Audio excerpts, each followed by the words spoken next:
या विषयावरती मार्गदर्शन करतील आमचे पत्रकार दादांना मी विनंती करतो की पेपरफुटीवर त्यांचे जे काही मत आहे ते मांडा. पक्षातर्फे आपण स्वागत. नंदुरबार जिल्हा काँग्रेस कमिटीतर्फे ही जिल्हास्तरीय पत्रकार परिषद आहे. जो कार्यक्रम आहे हा पूर्ण राष्ट्रव्यापी आहे. मान्य राहुलजी गांधी जे काँग्रेस पक्षाचे त्यांनी राष्ट्रीय लेवलला एकूणच जे केंद्र सरकार आणि भाजप सरकारचं जे काही त्या ठिकाणी सर्व भागातून 3000 विद्यार्थी एकत्र आले होते. सर्व क्षेत्रातले विद्यार्थी युवक एकत्र आले. शैक्षणिक धोरण आहे आणि त्या धोरणाच्या अनुषंगाने जे काही चालू आहे त्याच्यावर त्यांनी आपल्या सर्वांना माहितीच आहे की मागच्या महिन्यामध्ये एक युनिव्हर्सिटी ग्रँट UGCची परीक्षा असते नीटची. त्या नीटच्या परीक्षेमध्ये पेपर फुटी झाले. ते पेपर सर्वांना माहितीच आहे की साधारणतः राहुलजी गांधी यांनी जाहीर केलं आहे तो आकडा सर्व बाहेर आलेला आहे. तर निश्चितपणे ज्यावेळेस नीटची परीक्षा असते त्याच्या पूर्वतयारीसाठी विशेषतः कोट्यासारख्या शहरामध्ये लोक त्या ठिकाणी खूप सारा पेपर फुटीमुळे मुलांना जो विद्यार्थ्यांना ताण पडला त्याच्यामध्ये प्रत्येक विद्यार्थी. आपल्या सर्वांचं स्वागत. नंदुरबार जिल्हा काँग्रेस कमिटीतर्फे ही जिल्हास्तरीय पत्रकार परिषद आहे. मुख्यतः काँग्रेस पक्षाचा जो आदेश आहे जो कार्यक्रम आहे हा पूर्ण राष्ट्रव्यापी आहे.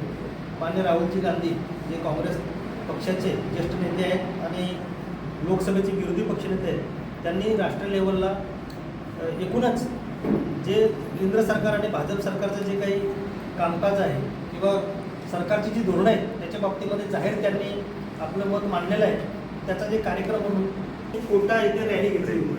रॅलीचा मुख्य उद्देश विद्यार्थी युवक एकत्र आले होते. त्यांच्यासमोर त्यांनी जे भारत सरकारचं आणि भाजप सरकारचं जे काही शैक्षणिक धोरण आहे आणि त्या धोरणाच्या अनुषंगाने जे काही चालू आहे त्याच्यावर त्यांनी एक प्रकाशझोत टाकला होता. खास करून आपल्या सर्वांना माहितीच आहे की मागच्या महिन्यामध्ये एक जी MBBSच्या प्रवेशासाठी जी परीक्षा असते नीटची परीक्षा म्हणतो युनिव्हर्सिटी ग्रँट UGCची परीक्षा असते नीटची. त्या नीटच्या परीक्षेमध्ये पेपर फुटी झाली. ते पेपर फुटल्यामुळे राष्ट्रीय लेवलला या ठिकाणी ती परीक्षा रद्द करण्यात आली होती. आपल्या सर्वांना माहितीच आहे की साधारणतः राहुलजी गांधी यांनी जाहीर केलं आहे तो आकडा सर्व बाहेरच आलेला आहे की सुमारे 22 लाख विद्यार्थी नीटच्या याच्यामध्ये प्रवेशार्थी असतात किंवा पेपर देतात. तर निश्चितपणे ज्यावेळेस नीटची परीक्षा असते त्याच्या पूर्वतयारीसाठी मुलांना ठिकठिकाणी शहरांमध्ये जाऊन अभ्यास करावा लागतो, ट्युशन लावावा लागतो, कोचिंग क्लास करावे लागतात. विशेषतः कोट्यासारख्या शहरामध्ये लोक त्या ठिकाणी खूप सारा खर्च करून वर्ष मुलं त्या ठिकाणी मेहनत करतात.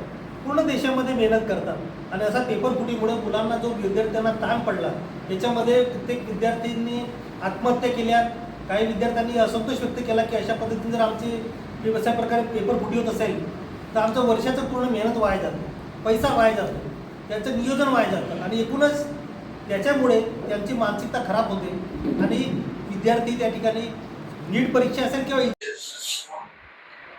या ठिकाणी आपल्याला सर्व माहिती आहे की भारत सरकारचं भाजप सरकारचं केंद्र सरकारचे धोरण आहे ते धोरणच मुळात या महागाईला जबाबदार आहे.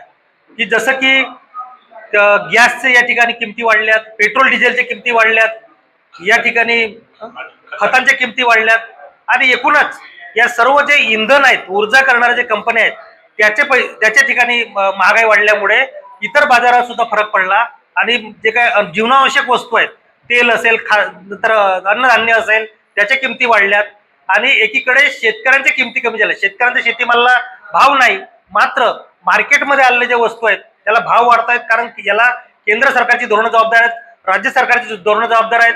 मुळात पेट्रोल डिझेल जर स्वस्त झालं तर लोकांना याच्यामध्ये दिलासा मिळू शकतो, परंतु केंद्र आणि राज्य सरकार पेट्रोल डिझेलमध्ये सुद्धा निम्मे म्हणजे जी काही किंमत आज आहे पेट्रोल डिझेलची याच्यामध्ये प्रति लिटर 30 ते 40 रुपये या ठिकाणी ते चोरी करतायत. आणि अशा प्रकारचे धोरणांमध्येच कार्यक्रमांमध्ये चोरी करून या ठिकाणी योजनांमध्ये चोरी करून या ठिकाणी हे सरकार चाललेलं आहे. परीक्षेच्या बाबतीत तुम्हाला माहिती आहे लोक मुलांची परीक्षा फी घेतात, मुलांकडून सर्व प्रकारचे पैसे गोळा करतात आणि त्याचे पेपर फोडतात. अशा प्रकारचे जे पेपर फुटीचे प्रकरण आहे, भ्रष्टाचार आहे याच्यावर किंवा महागाई आहे याच्यावर आम्ही आंदोलन करणार आहोत.